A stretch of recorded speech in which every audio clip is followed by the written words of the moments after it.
Raymond n'a pas toujours été un homme faible. Non, avant, c'était le genre de personne qui se levait tôt, enfilait une chemise propre et marchait d'un pas assuré. Mais la vie peut plier un homme comme un balai sec. 4 mois plus tôt, Raymond avait perdu son emploi. Du jour au lendemain. Sans prévenir, sans accompagnement, sans seconde chance. Depuis ce jour, sa maison a changé, son nom a changé au sein même de sa maison. Même le respect qu'on lui portait a changé. Désormais, c'était sa femme, Lizzie, qui tenait la maison. C'est elle qui payait les factures. C'est elle qui achetait à manger. Et vous savez quelque chose sur les êtres humains, surtout quand l'argent leur tombe sous la main et que l'orgueil leur monte à la tête. Certains se mettront à parler comme s'ils vous avaient créé. Cet après-midi-là, Lizzie appela Raymond et lui donna de l'argent. Raymond, lui dit-elle, va à la boutique et achète ce que j'ai écrit. N'attendez pas, n'inventez pas d'histoire et ne revenez pas me dire que l'argent a disparu. Si vous égarez mon argent, vous le regretterez. Raymond se contenta d'acquiescer. Il ne dit rien, non pas par consentement, mais parce que la paix dans cette maison était devenue un luxe qu'on implorait. Il prit l'argent et la liste et se mit en marche. Son cœur battait la chamade. Non pas parce qu'il avait peur des voleurs, mais parce qu'il avait peur de la honte. Car lorsqu'un homme perd son emploi, certains ne le considèrent plus comme un être humain. Ils le voient comme un problème en pantalon. Raymond arriva rapidement au magasin. Il salua le propriétaire, acheta les articles sur sa liste et les emballa soigneusement. Tout se passa bien. Mais vous savez, dans la vie, parfois les problèmes ne se trouvent pas à l'intérieur du magasin. Ils se trouvent sur le chemin du retour. Raymond a décidé de prendre un chemin plus court, une rue plus tranquille, car il ne voulait pas qu'on lui demande « Frère Raymond, comment ça va ?» Ce genre de question peut blesser profondément quand on est à court d'argent. En marchant, il aperçut une vieille femme. Assise près d'un mur, son pagne délavé, ses cheveux blancs comme du coton, son visage émacié, elle semblait souffrir de la faim depuis trop longtemps. Devant elle, un petit bol en plastique ne contenait que 2 pièces de monnaie. Les gens la croisaient sans la voir. Raymond essaya de passer lui aussi, mais la vieille femme leva la tête et l'appela. « Mon fils, dit-elle, je vous en prie, donnez-moi quelque chose à manger. » « Je n'ai pas mangé depuis des jours. » Raymond ralentit, comme si ses jambes le trahissaient. Il la regarda dans les yeux. Ses yeux n'étaient pas ceux d'un menteur. C'étaient des yeux fatigués, des yeux affamés. Le genre d'yeux qui ont pleuré en silence. Il regarda sa main et vit l'argent qui lui restait.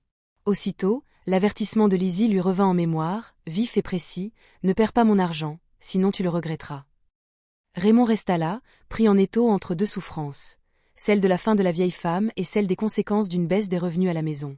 La vieille femme lui tendit doucement la main. « Mon fils, même si tu es petit, aide-moi. » Raymond soupira. Il aurait pu faire semblant de ne pas avoir d'argent. Il aurait pu mentir et s'en aller. Mais quelque chose en lui, quelque chose d'encore humain, s'y opposait. Alors Raymond fit ce qui le surprit lui-même. Il sortit un billet plus gros et le déposa dans la paume de la vieille femme. La vieille femme regarda le billet comme s'il était en or. Ses doigts tremblaient, ses yeux se remplirent de larmes. « Ah, mon fils, tu m'as sauvé. » Raymond esquissa un sourire forcé. « Maman, ce n'est pas grand-chose. »« Si, c'est beaucoup, » répondit-elle aussitôt. « Quand on a faim, les petites choses paraissent grandes. » Puis elle leva de nouveau les yeux vers lui et prononça des mots qui firent trembler Raymond. « Puissiez-vous ne pas mourir prématurément, » pria-t-elle. « Puisse-t-elle vous aider à vous retrouver quand vous en aurez besoin. » Raymond ne sut plus quoi dire. Il se contenta d'un signe de tête, ajusta son sac en nylon et s'éloigna. Mais, à peine Raymond eut-il fait quelques pas que la réalité le frappa de plein fouet. Il s'arrêta et compta l'argent qui lui restait. Son cœur se serra, car le billet qu'il avait donné à la vieille femme était le seul qui aurait permis de lui rendre la monnaie. Il resta là, les yeux fixés sur sa paume, comme un homme qui contemple une plaie. Pendant une fraction de seconde, le diable murmura même « Retourne la chercher. Dis-lui que tu as fait des erreurs. » Raymond faillit se dérober, mais son cœur refusa. « Non, se dit-il, tu l'as donné. On ne peut pas transformer la gentillesse en vol. » Alors il continua à marcher, même si la peur l'accompagnait désormais. Plus il approchait de chez lui, plus la voix de Lizzie résonnait fort dans sa tête. « Ne rentre pas en retard. Ne perds pas mon argent. Si tu fais des bêtises, tu le regretteras. » Raymond atteignit la porte et s'arrêta. Il prit une profonde inspiration, comme un homme sur le point d'entrer sur un champ de bataille. Il poussa alors le portail et entra. Lizzie était là, dans le salon. Elle ne dit pas « bienvenue ». Son regard se porta immédiatement sur la main de Raymond. « Où est ma monnaie ?» demanda-t-elle. Raymond laissa tomber le sac en nylon sur la table. J'ai tout acheté. Le regard de Lizzie s'est aiguisé. Je t'ai posé une question. Où est mon argent? La bouche de Raymond s'ouvrit, et la vérité menaça de sortir. Je l'ai donné à une vieille femme, mais la peur le repoussa, et Raymond prononça les mots qui allaient maintenant lui attirer des ennuis. Je l'ai perdu, dit-il. Un silence pesant s'installa dans la pièce, un silence qui annonce l'orage. Lizzie cligna des yeux, puis laissa échapper un petit rire sec. Tu as perdu la tête, répéta-t-elle. Raymond, tu as perdu mon argent? Raymond hocha rapidement la tête. Ce n'est pas ma faute. Arrête, cria Lizzie en se levant d'un bond. Arrête de mentir comme un enfant. Comment l'argent peut-il disparaître de ta main? Raymond tenta de parler, mais la colère de Lizzie se propageait déjà comme une traînée de poudre. 4 mois, hurla-t-elle. Tu es resté à la maison pendant 4 mois. Je te nourris. Je paie les factures. Je fais tout. Et aujourd'hui, pour la petite course que je t'ai confiée, tu reviens me dire que tu as perdu de l'argent? Raymond sentit la honte l'envahir. Lizzie, je t'en prie. S'il vous plaît quoi? S'exclama Lizzie. S'il vous plaît, laissez-moi m'achever. S'il vous plaît, laissez-moi détruire ce que je suis en train de maîtriser. La gorge de Raymond se serra. Je ne l'ai pas fait exprès. Ne le fais pas exprès, cria Lizzie. Sais-tu ce que les gens disent dehors? Ils disent que j'ai épousé un homme qui ne peut pas subvenir à mes besoins. Ils disent que je vais bientôt devenir le chef de famille, et tu leur donnes raison. Raymond releva enfin la tête. J'essaie, railla Lizzie. Essayer quoi? Essayer de perdre de l'argent? Elle s'approcha, le regard dur, la voix basse comme une menace. Raymond, dit-elle, regarde-moi bien. Si tu me voles, dis-le-moi maintenant. Ce mot, voler, frappa Raymond comme une gifle. Il se figea. 2 jours plus tard, Raymond rentra chez lui après avoir cherché du travail. Il était épuisé. Il avait les jambes lourdes et la tête pleine de soucis. Il voulait simplement entrer dans la maison et se reposer. En s'approchant, il remarqua que la porte n'était pas complètement fermée. Il entendit de petits rires à l'intérieur. Il poussa doucement la porte et entra. Raymond se figea. Il vit Lizzie embrasser Tony, son meilleur ami. Ni Lizzie ni Tony n'étaient surpris. Ils n'essayaient même pas de le cacher. Lizzie se contenta de regarder Raymond et de parler d'un ton sec. « Partez d'ici immédiatement, » dit-elle. « Si vous dites un seul mot, vous êtes dehors. Vous avez oublié? C'est moi qui paie les factures de cette maison. C'est Tony qui m'aide depuis que tu as perdu ton travail. C'est un très bon ami à toi, Raymond. » Raymond tremblait de rage. Il les désigna du doigt tous les deux. « Vous êtes sans vergogne, » cria-t-il. « Vous êtes tous deux une abomination. » Tony, je te croyais mon ami. Tony ne pouvait pas bien le regarder. Lizzie se mit en colère. Comment oses-tu insulter mon homme? Pour cela, tu dois quitter cette maison immédiatement. La colère de Raymond s'apaisa, laissant place à la peur. Il changea de voix et tenta de supplier. Lizzie, s'il te plaît, parlons-en. Mais Lizzie n'écouta pas. Elle entra, sortit le sac de Raymond et le jeta dehors. Prends tes affaires et pars, dit-elle. Maintenant. Raymond resta là un instant, sous le choc et anéanti. Il prit alors son sac et sortit lentement de la maison. Raymond marchait sur la route, son sac à la main. Le soleil brillait encore, mais il avait le cœur lourd. Son corps était épuisé par la recherche d'emploi, et son esprit, rongé par la honte.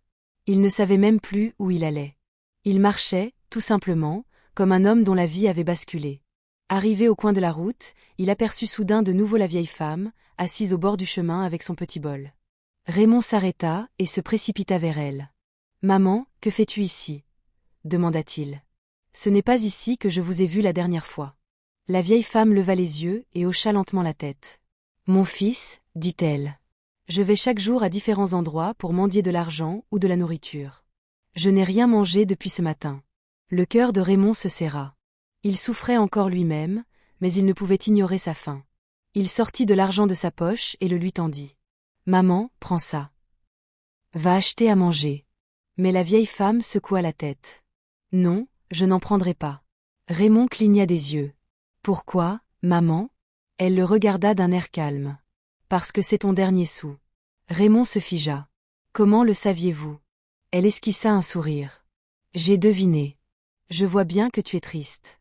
Parfois, quand un homme est aussi triste, c'est qu'il n'a pas beaucoup d'argent. » Raymond la fixa, surpris, puis la douleur qui l'habitait devint trop lourde à porter seule.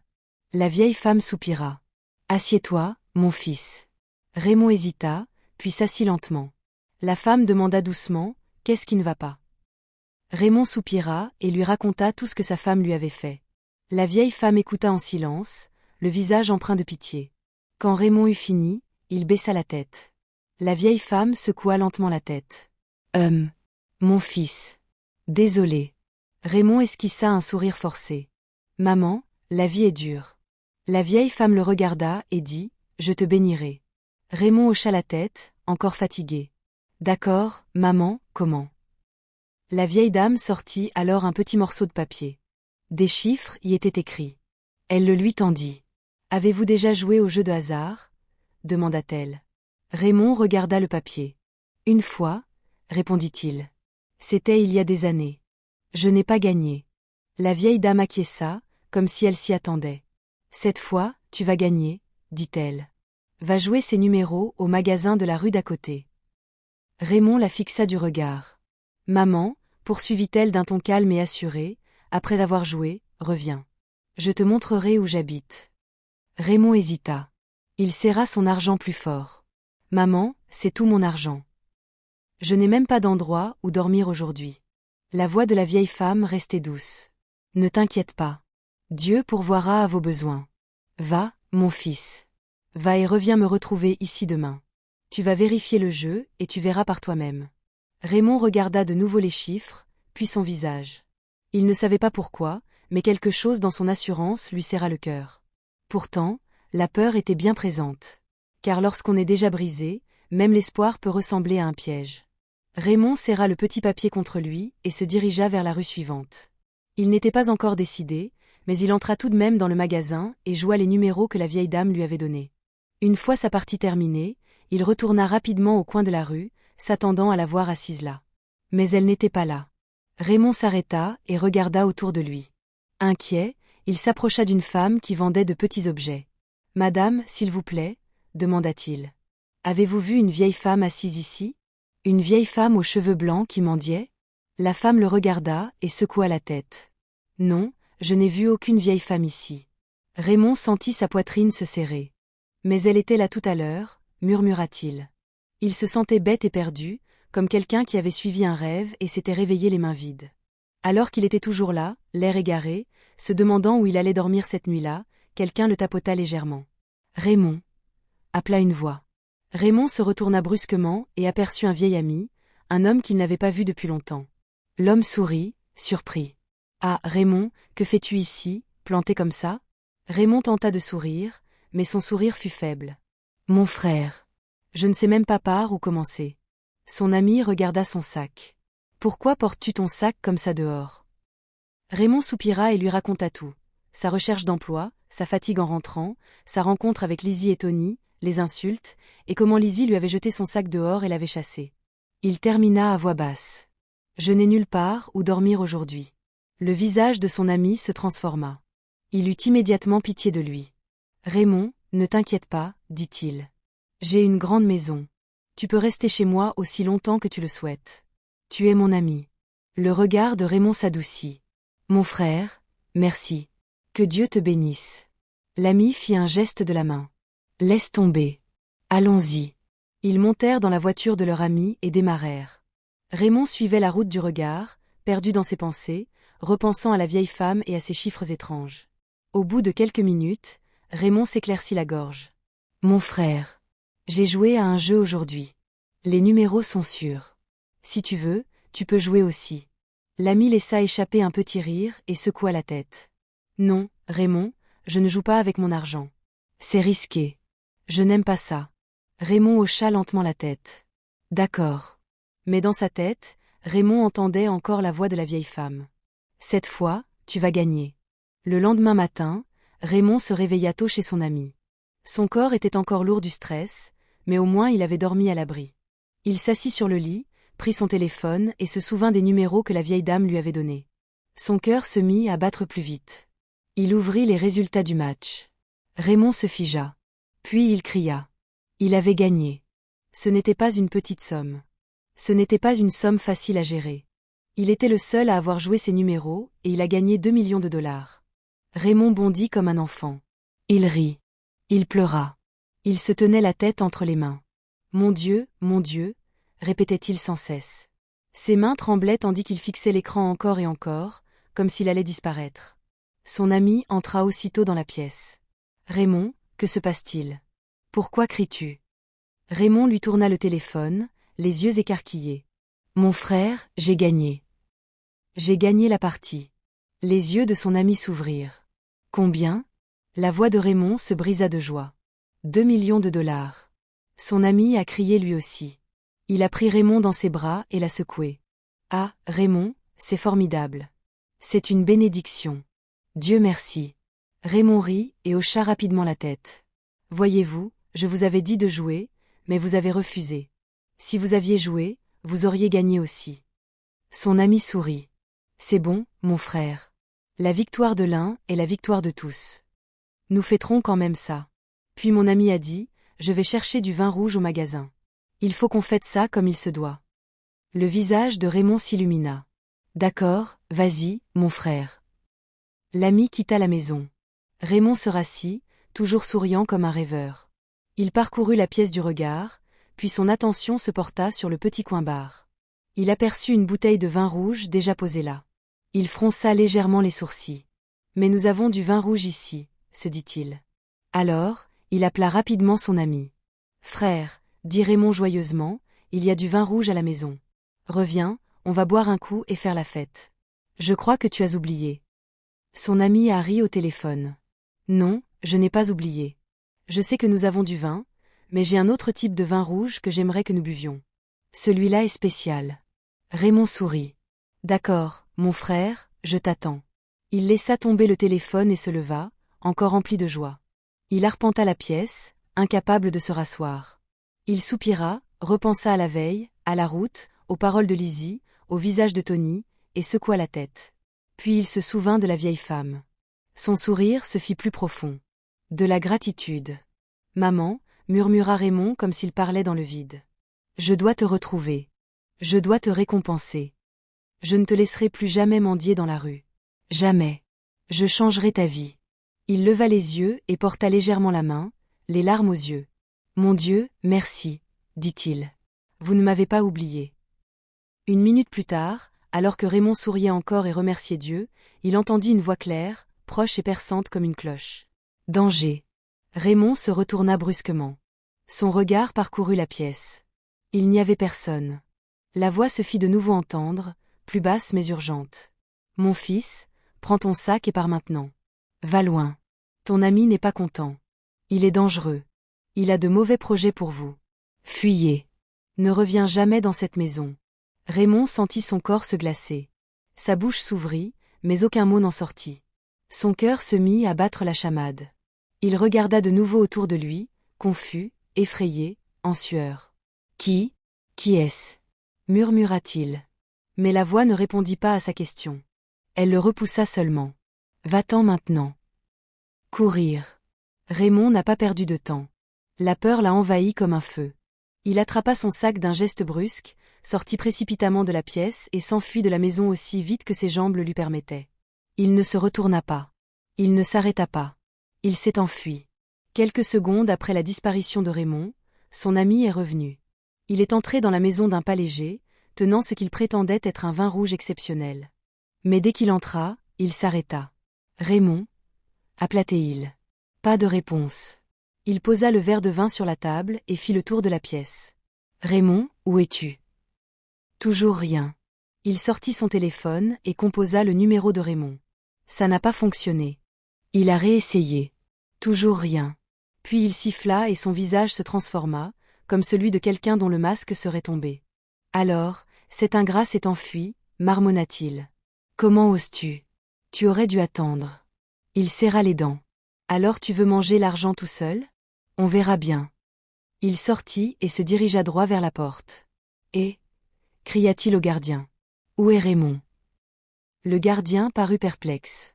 Monsieur, il vient de partir. Les yeux de l'ami de Raymond brûlaient. Parti où? Demanda le gardien. Il a dit qu'il allait laver son linge à la machine à laver. L'ami de Raymond s'approcha, furieux et menaçant. Et vous l'avez cru? L'homme déglutit. Monsieur, c'est votre invité, pensai-je. Tais-toi, cria l'ami de Raymond. Tu es un imbécile. Ce type vient de me voler une fortune, et tu le laisses filer comme ça? Les yeux du gardien s'écarquillèrent. Voler de l'argent? Monsieur, je ne savais pas. L'ami de Raymond le désigna du doigt avec insistance. Si je ne le trouve pas, vous êtes fichu. Attendez de voir. Le gardien s'est mis à trembler. Je vous en prie, monsieur. Mais l'ami de Raymond était déjà rentré, haletant comme un lion, la colère au ventre. Raymond continua de courir jusqu'à ce que sa poitrine le brûle et que ses jambes flanchent. Lorsqu'il ralentit enfin, il se retrouva dans un autre quartier animé où les gens vendaient et flânaient.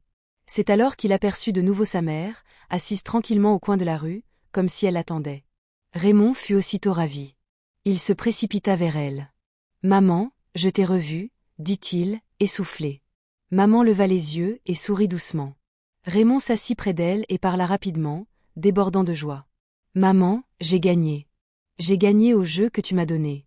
J'ai gagné 2 millions de dollars. » Maman a simplement hoché la tête. « Je sais, mon fils, a-t-elle dit. » Raymond se figea. « Tu sais? Comment le sais-tu, maman ?» Sa mère le regarda d'un air calme. « Mon enfant, fais attention. Tu parles trop, l'avertit-elle.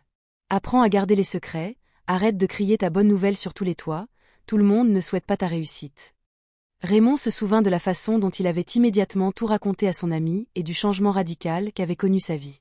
Il sentit de nouveau son corps se glacer. « Maman, tu parles de mon ami ?» demanda-t-il. Maman acquiesça. « Éloigne-toi de cet ami, ce n'est pas quelqu'un de bien. » Raymond était sous le choc. « Comment sais-tu pour lui? Je ne t'en ai même pas parlé, maman. Tu commences à me faire peur, dit-il. Maman sourit doucement. N'aie pas peur, mon fils, je veux seulement que tu vives.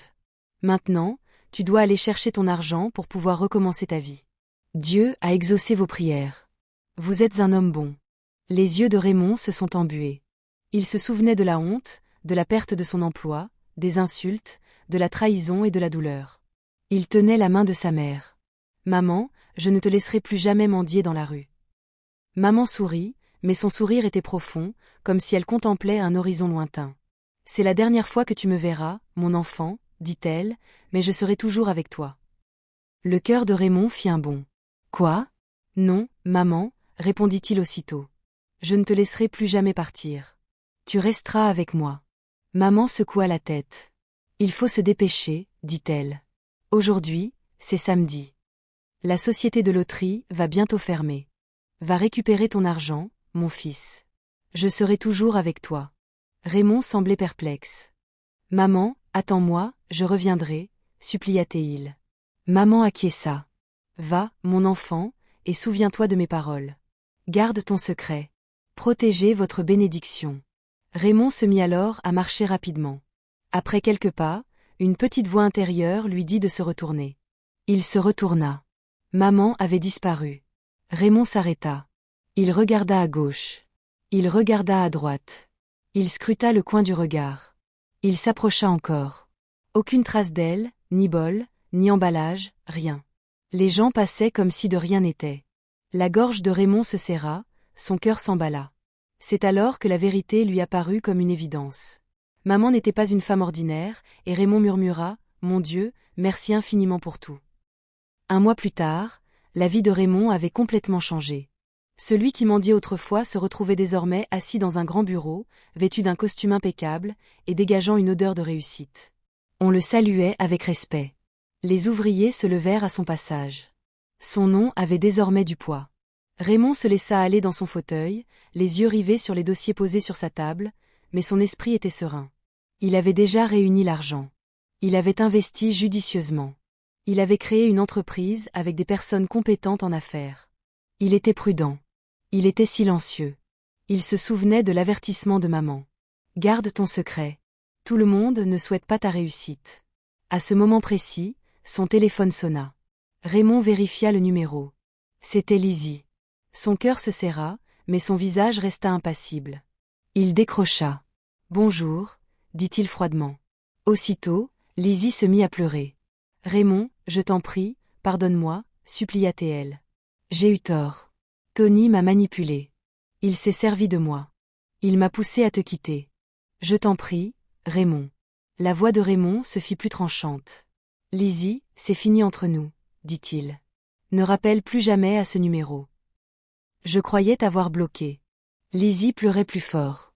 Raymond, s'il te plaît, ne me fais pas ça. Je souffre. Je suis désolée. Raymond a raccroché.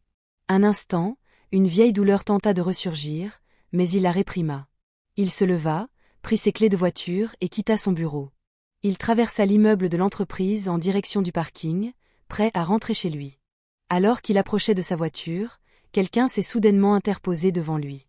C'était Lizzie. Raymond s'est arrêté net. Ses yeux se plissèrent. Lizzie, dit-il, choqué. Que fais-tu ici? Lizzie avait mauvaise mine. Ses yeux étaient rouges. Ses vêtements n'étaient plus aussi soignés qu'avant. Elle avait l'air d'avoir trop pleuré et trop peu dormi. Dès qu'elle le vit en bonne santé, elle s'effondra de nouveau. Raymond, s'écria-t-elle en se jetant dans ses bras. Je vous en prie, je vous en supplie. Raymond recula. Levez-vous, dit-il. On vous regarde. Lizzie se leva en essuyant ses larmes.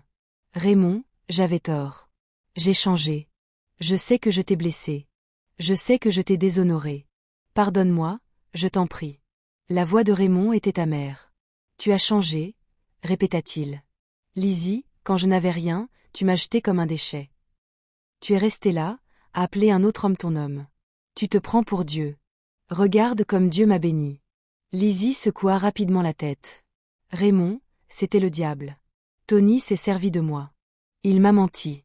Il m'a fait des promesses. Il a dit que tu ne te relèverais jamais. J'ai été naïve. Raymond la regarda froidement.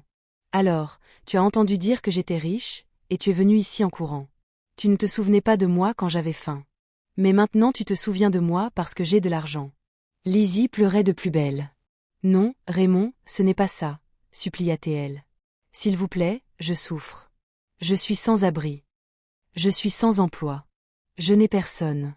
Tony m'a quitté. Il a gâché ma vie. Je n'ai nulle part où aller. La poitrine de Raymond se soulevait et s'abaissait. Il était en colère, mais son état l'a touché.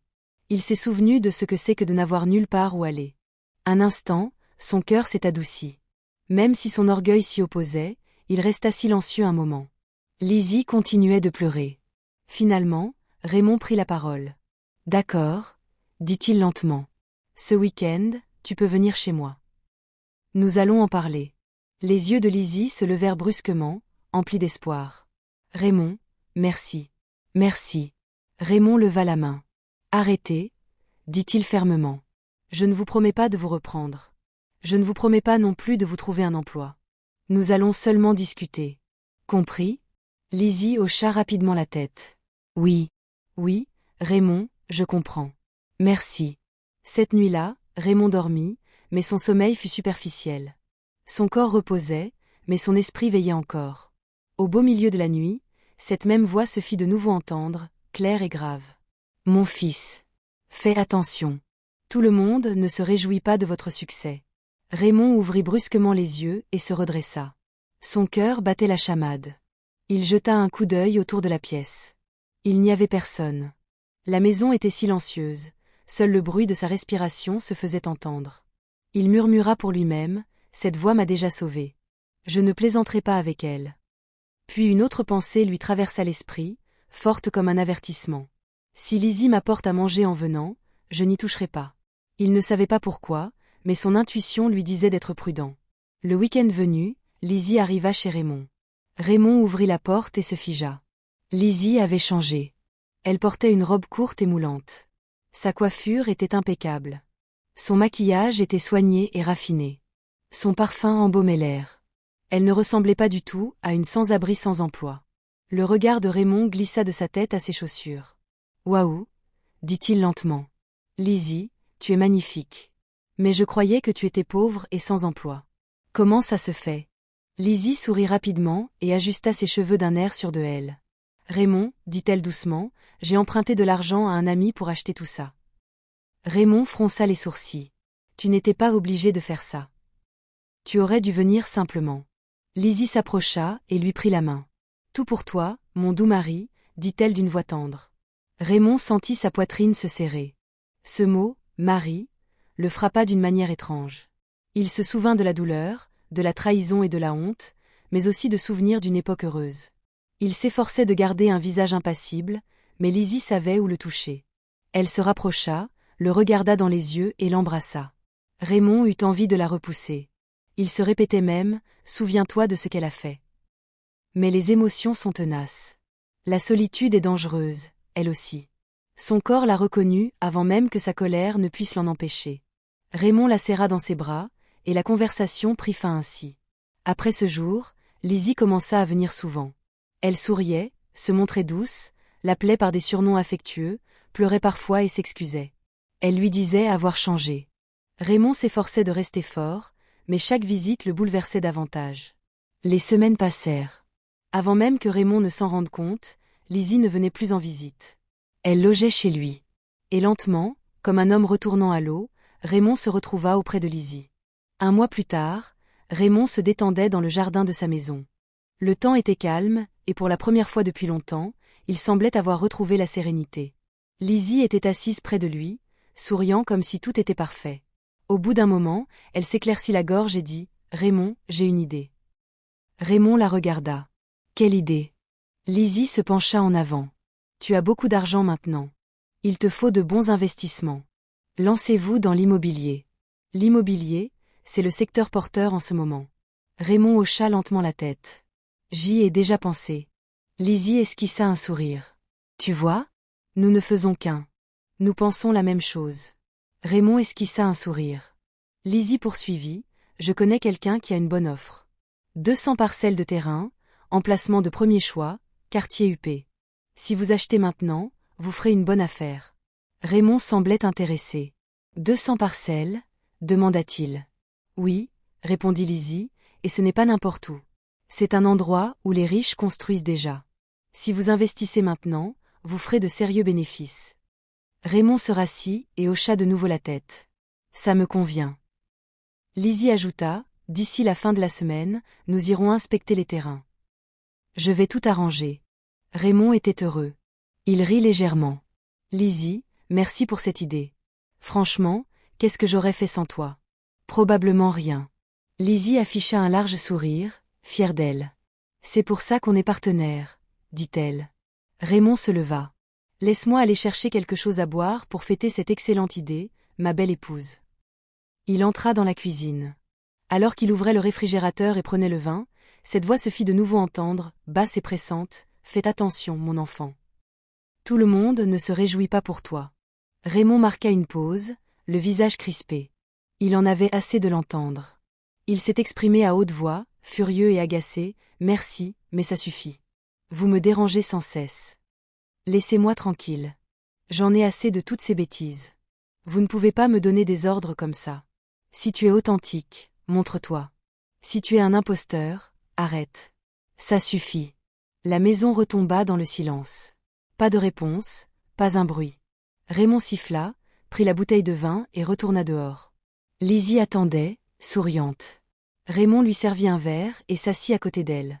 Il s'efforça de se détendre et de profiter de l'instant présent. Il but lentement, écoutant Lizzie parler de la terre, du prophète et de l'avenir. Le jour J arriva enfin. Raymond s'habilla et sortit en souriant. Il dit « Je vais appeler mon assistante pour qu'elle nous rejoigne. » Lizzie secoua rapidement la tête. « Non, chérie, allons-y seuls. Ce n'est qu'une inspection. On ne sait même pas encore si ça vous plaira. » Raymond hésita. Lizzie leva son verre. « A de belles choses à venir, » dit-elle. Raymond leva également son verre. Ils burent et se dirigèrent vers la voiture. En chemin, Raymond eut soudain le vertige. Il eut l'impression que le sol tournait autour de lui. « Lizzie, » dit-il lentement, « je ne me sens pas bien. Allons-y demain, ma chérie. » Lizzie lui serra la main. « Non, les gens nous attendent déjà. Nous ne voulons pas rater cette occasion. N'oubliez pas, le terrain est très abordable. » Raymond essaya de réfléchir clairement, mais il avait la tête qui tournait. Lizzie sourit et dit « Ne t'inquiète pas, je vais conduire. » Raymond hocha faiblement la tête. « D'accord. » Quelques heures plus tard, Raymond ouvrit les yeux. Il avait froid. Il essaya de bouger, mais il n'y parvint pas. Ses mains et ses jambes étaient liées. Il regarda autour de lui et vit une grande rivière qui coulait rapidement à côté de lui. La peur l'envahit comme une flamme. Puis il les vit. Lizzie était là. À côté d'elle se tenait Matthew, le même ami qu'il avait recueilli lorsqu'il était sans abri. Raymond cria, choqué et confus, « Lizzie, Matthew, pourquoi suis-je attaché? Que se passe-t-il » Lizzie croisa les bras et le regarda sans pitié. « Vous posez des questions maintenant, » dit-elle. « C'est Matthew qui m'a tout dit. Il m'a dit que vous aviez gagné une somme énorme. Il m'a appelé le jour où tu as fugué de chez lui. » Raymond fixa Matthew. « Toi » poursuivit Lizzie. « Matthew était mon ex au lycée. On était sortis ensemble avant. Quand Tony a échoué, Matthew était déjà prêt à tout. » Le cœur de Raymond se brisa à nouveau. « Tu veux dire que tu as quitté Tony pour venir chez Matthew? Et Matthew, mon ami, même toi ?»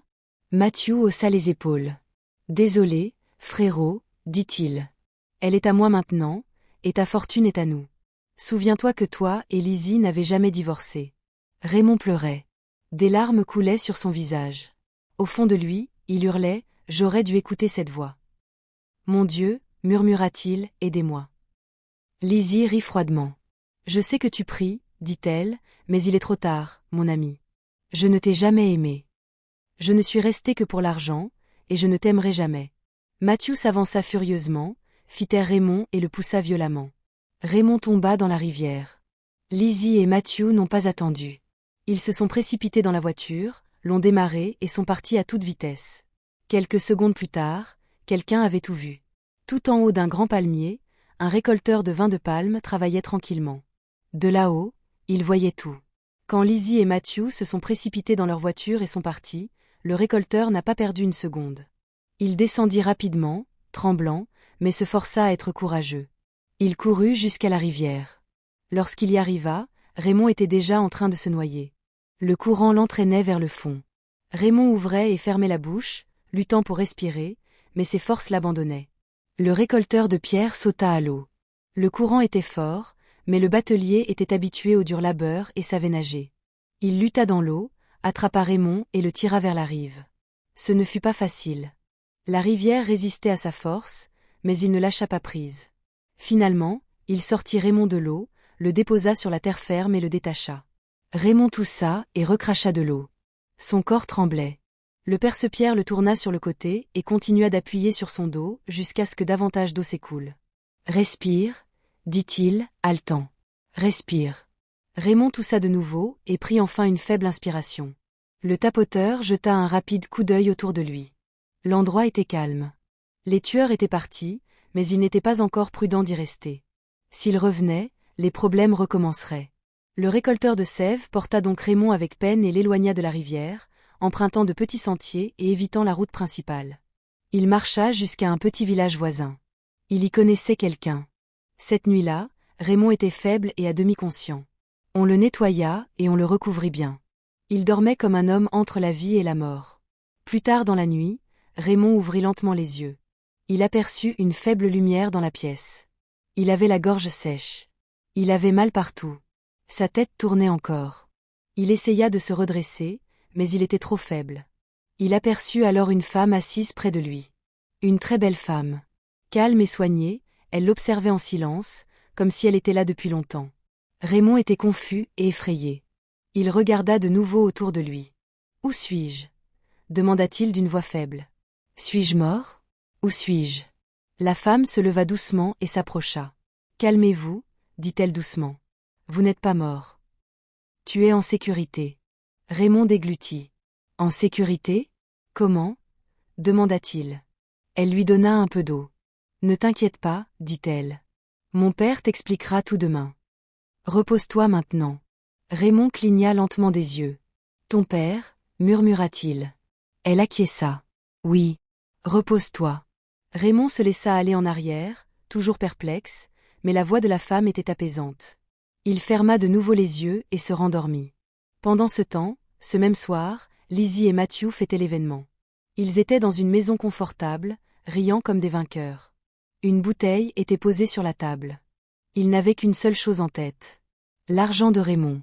Lizzie se laissa aller en arrière sur le canapé avec un sourire fier. « Chérie, dit-elle.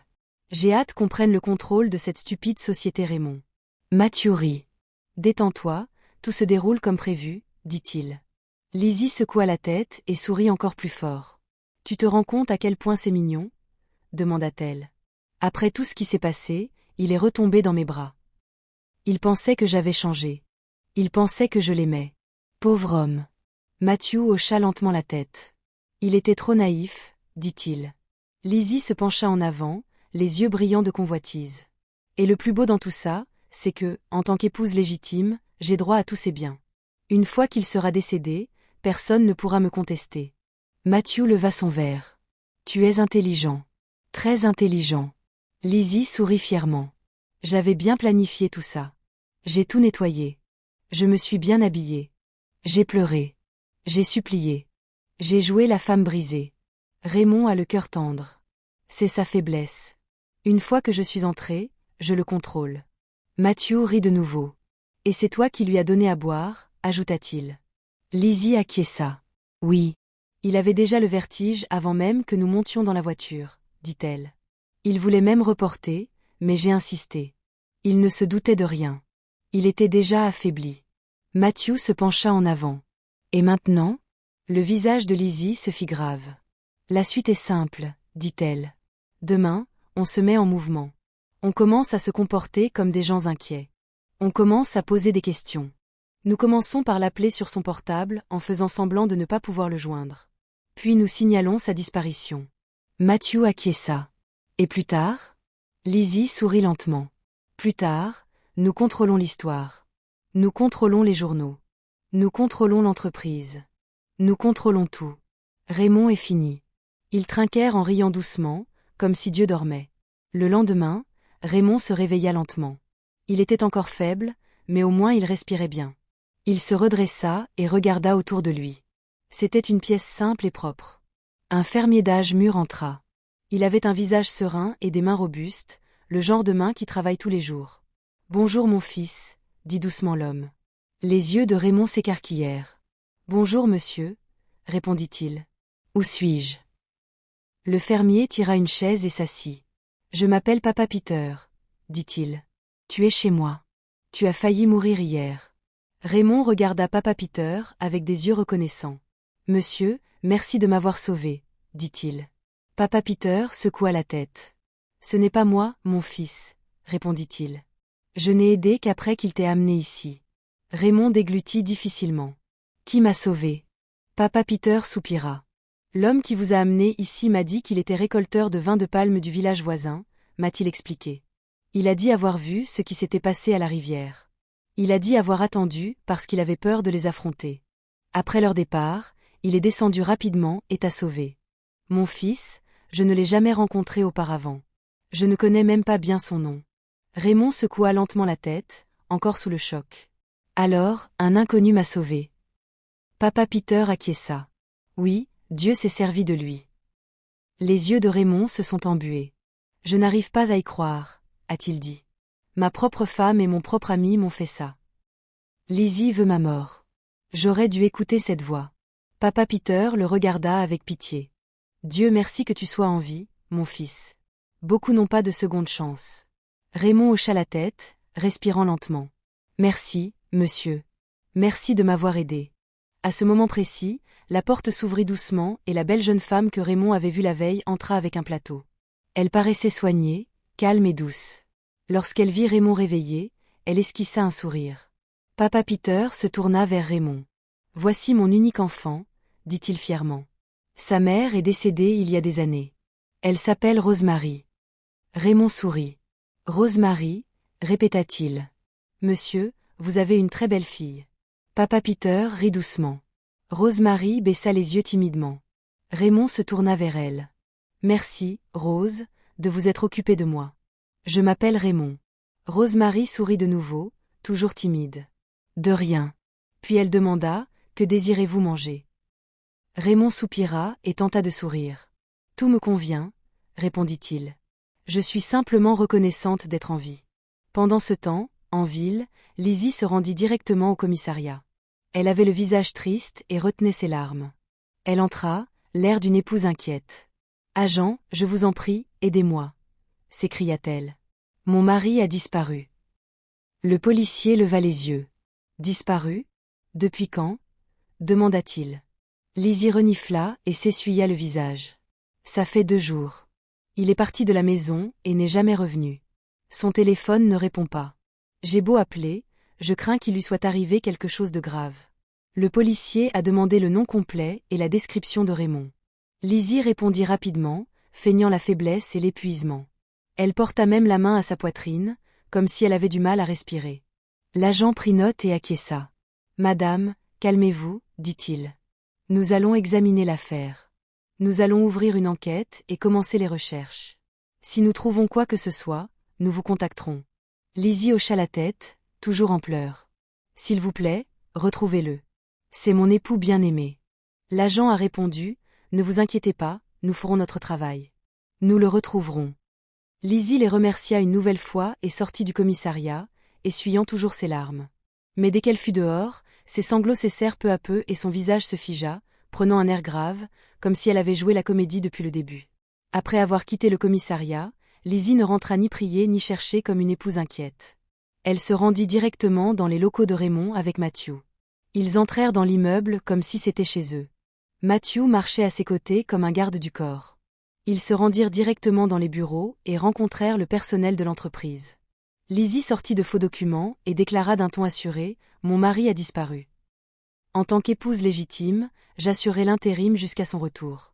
L'activité doit se poursuivre. » Certains employés échangèrent des regards perplexes. Mais Lizzie ne leur laissa pas le temps de poser des questions. Matthew appuya ses paroles, affichant un air sérieux et calme.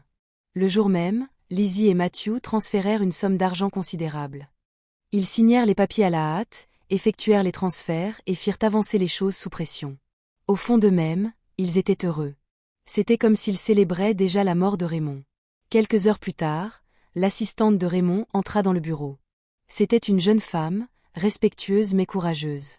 Elle se tint devant Lizzie et parla avec précaution. « Madame, avec tout le respect que je vous dois, dit-elle, ce n'est pas correct. Votre mari est porté disparu et vous agissez déjà ainsi. Tu n'as même pas l'air inquiète. Tu agis comme si tu attendais ça. » Le visage de Lizzie se transforma instantanément. « Comment osez-vous me parler ainsi ?» s'écria-t-elle. L'assistante garda son calme. « Maman, je ne cherche pas à vous insulter. Je dis juste. » Lizzie fronça les sourcils. « Tais-toi » hurla-t-elle. « La prochaine fois que tu t'en prendras à moi, je ferai en sorte que tu disparaisses à jamais, espèce de bonne à rien. » L'assistante recula, choquée. Lizzie se pencha en avant, furieuse et méfiante. « Ou bien vous me cachez quelque chose. Vous couchiez avec Raymond ?» Les yeux de l'assistante s'écarquillèrent. « Non, maman, » dit-elle rapidement. « Non, maman, ce n'est pas comme ça. Je n'ai jamais. » Lizzie la coupa. « Ferme-la. Ne te tiens plus jamais devant moi en faisant comme si tu te souciais plus de moi que de moi. Si tu veux garder ton travail, apprends à me respecter. » L'assistante baissa la tête, retenant ses larmes, mais au fond d'elle, elle savait que quelque chose n'allait pas du tout. Et Lizzie. Lizzie ne se contentait pas de prendre le contrôle, elle effaçait ses traces. Plus tard dans la soirée, au poste de police, un récolteur de vin de palme entra discrètement. Il s'approcha de l'accueil et dit poliment « Je voudrais voir le commissaire. » Un policier le regarda et rit. « Vous? Un récolteur de vin de palme? Vous voulez voir notre patron? Pourquoi ?» L'homme garda le visage impassible. « Je ne vous dirai rien avant d'avoir vu votre patron, » déclara-t-il. Les policiers se mirent en colère. « Alors, partez d'ici, » dit l'un d'eux, « puisque vous n'avez rien de bon à dire. » Le récolteur de vin de palme ne bougea pas. Il parla calmement. « C'est important. Il s'agit de l'affaire du milliardaire disparu, Raymond. » Les policiers se turent, leurs visages se figèrent. L'un d'eux regarda les autres et dit « Attendez, laissez-moi aller prévenir Ogre. » « Restez là, » dit un autre agent à celui qui tapait. Quelques minutes plus tard, l'agent revint. « Vous pouvez y aller, » dit-il. « Mon chef va vous recevoir. » Le tasé entra dans le bureau du DPO. Le DPO leva les yeux. « Qu'y a-t-il » demanda-t-il. Le récolteur de vin de palme répondit avec respect. « Monsieur, j'ai une vidéo. Elle concerne les personnes qui ont fait subir un acte terrible à Raymond. J'ai des preuves. » Le DPO se redressa. « Vidéo » répéta-t-il. L'auteur de l'écoute sortit son téléphone et lui montra l'extrait. Le commissaire de police observait attentivement. Son visage se fit grave. Les preuves étaient claires. L'agent qui avait procédé aux écoutes a ensuite remis le téléphone au commissaire. « Monsieur, voici la preuve, a-t-il dit. Je vous l'ai remise. » Il se leva. « Au revoir, monsieur. » Le commissaire leva la main. « N'y allez pas encore. Dites-moi au moins votre nom ou votre numéro de téléphone pour que nous puissions vous joindre si besoin. » Le récolteur de vin de palme secoua doucement la tête. « Monsieur, ne vous inquiétez pas. Je reviendrai demain. » Avant que le DPO puisse insister, le préleveur est parti. Quelques minutes plus tard, le chef de poste s'avança vers l'accueil et demanda aux agents « Avez-vous vu passer le récolteur de vin de palme ?» Les agents échangèrent un regard perplexe. « Non, monsieur, » répondit l'un d'eux. « Je croyais qu'il était encore avec vous au bureau. » Le commissaire fronça les sourcils. « Quoi ?» Un autre agent dit « Monsieur, nous ne l'avons pas vu sortir. » Le DPO se tut. Il y avait quelque chose d'étrange chez cet homme. Au village, la nuit était tombée. Raymond dormait, mais son esprit était agité. Au milieu de la nuit, la voix se fit de nouveau entendre, plus forte et plus directe. « Mon fils, tu ne m'écoutes pas quand je te parle, » dit la voix. « Je viens vous voir une dernière fois. Faites vite, s'il vous plaît. Demain, retournez en ville et sauvez votre entreprise et vos biens des griffes de votre femme et de votre ami. Dépêche-toi, mon fils, dépêche-toi. » Raymond ouvrit grand les yeux dans l'obscurité. La voix continua. « Dès votre arrivée en ville, rendez-vous directement au bureau de poste. Et avant de partir, Rosemary est une femme formidable. Elle est votre âme sœur. C'est ta femme, et tu ne regretteras jamais de l'avoir épousée. » Raymond se redressa en tremblant. La peur et le choc l'envahirent simultanément. Il murmura pour lui-même, « Demain matin, à la première heure, j'y retournerai. Je ne perdrai pas de temps. » Le lendemain matin arriva vite. Raymond se réveilla tôt, sa décision déjà prise. Son cœur battait la chamade car il savait que la ville regorgeait de dangers, mais il savait aussi qu'il ne pouvait pas rester les bras croisés et laisser sa vie lui être volée. Il retrouva Papa Peter et Rosemary dans le salon. « Papa Peter, » dit Raymond respectueusement, « Rosemary, je pars aujourd'hui pour la ville. » Tous deux parurent surpris et tristes. « Déjà ?» demanda Rosemary. « Tu viens tout juste de guérir. » Papa Peter hocha lentement la tête. « Mon fils, reste encore un peu, dit-il. Repose-toi un peu. Il est trop tôt pour voyager. » Raymond secoua la tête. « Je comprends, dit-il, mais c'est urgent. Je dois aller régler quelque chose. Je reviendrai. » Le visage de Rosemary s'assombrit légèrement. « Promis ?» demanda-t-elle doucement. Raymond sourit. « Je te le promets, » dit-il. Papa Peter se leva et entra. Peu après, il revint avec de l'argent et le mit dans la main de Raymond. « Prends ça pour le transport, » dit Papa Peter. « Ne souffre pas pendant le voyage. » Le regard de Raymond s'adoucit. « Papa, merci. Que Dieu vous bénisse. » Alors que Raymond s'apprêtait à partir, il se tourna vers Rosemary et lui sourit. « Rosemary, tu es très belle. » Rosemary baissa les yeux, timide. « Merci, » dit-elle. Raymond s'approcha et baissa la voix. « Je t'aime. Tu vas bientôt être ma femme. » Les yeux de Rosemary s'écarquillèrent.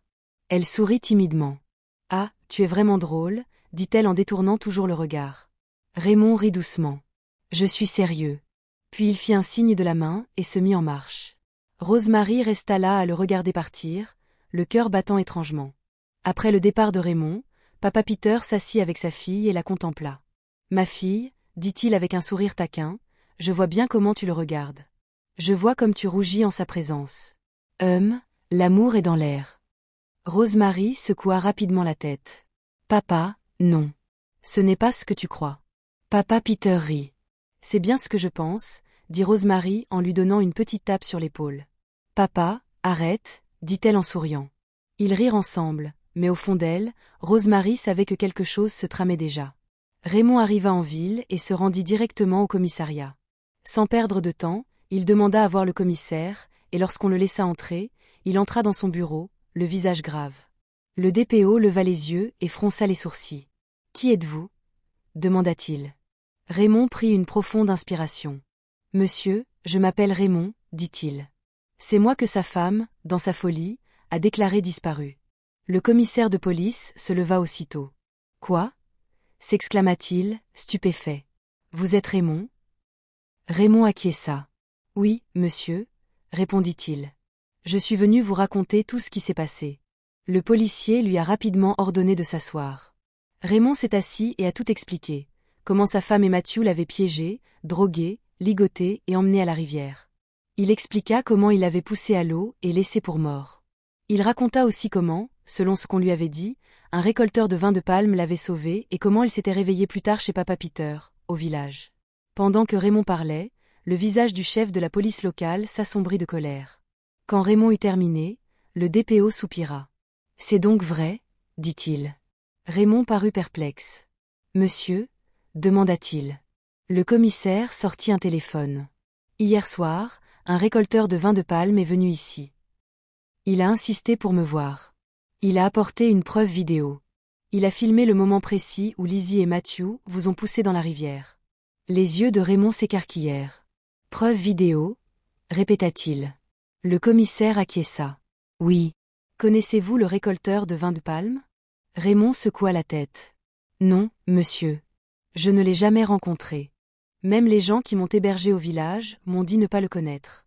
Mais ils ont affirmé que c'était lui qui m'avait sauvé. » Le commissaire de police était sous le choc. « C'est bien plus grave que d'habitude, » a-t-il déclaré. « Cet homme, c'est forcément un ange de Dieu. C'est un miracle. » Raymond acquiesça. « Oui, monsieur. Dieu est grand. » Grâce aux témoignages de Raymond et aux preuves vidéo, la police a agi rapidement. Ils se sont rendus dans l'entreprise, ont empêché Lizzie et Matthew de transférer davantage d'argent et les ont arrêtés sur le champ. Ils ont été emmenés menottés, criant et suppliant, mais les preuves étaient accablantes. Plus tard, au tribunal, tout est apparu clairement. La vidéo montrait leurs actes. Raymond a témoigné. Les registres de l'entreprise ont révélé les transferts illégaux. Lizzie et Matthew n'avaient aucune issue. Finalement, ils furent tous deux reconnus coupables et condamnés à la prison à vie. Pendant ce temps, au village, Rosemary et Papa Peter étaient assis dehors ce matin-là. Le soleil brillait et le village était déjà réveillé. Papa Peter soupira et dit « Nous n'avons pas de nouvelles de Raymond. J'espère qu'il va bien. J'espère qu'il ne lui arrivera rien. » Rosemary essaya de parler comme si cela lui était égal, mais l'inquiétude transparaissait dans sa voix. « Papa, je ne pense même pas qu'il reviendra dans ce village, » dit-elle. Peut-être est-il retourné à sa vie citadine. Papa Peter la regarda et esquissa un sourire. Alors tu penses à lui comme ça ?» la taquina-t-il. Rosemary détourna rapidement le regard. « Papa, arrête » dit-elle timidement. Alors qu'ils discutaient encore, une voiture de luxe apparut sur la route. Propre et rutilante, elle était le genre de voiture qui ne s'aventure pas souvent dans ce village. Elle s'approcha et s'arrêta devant leur maison. La porte s'ouvrit. Raymond sortit. Les yeux de Rosemary s'écarquillèrent. Son cœur fit un bond. Elle courut aussitôt vers lui et le serra fort dans ses bras. « Raymond » s'écria-t-elle, « tu es revenu. » Raymond sourit et la serra doucement dans ses bras. « Je t'avais dit que je reviendrais, » dit-il. Papa Peter se précipita vers mon fils. « Tu es en sécurité. »« Dieu merci » acquiesça Raymond. « Papa, je suis en sécurité. Dieu m'a aidé. » Tout est rentré dans l'ordre.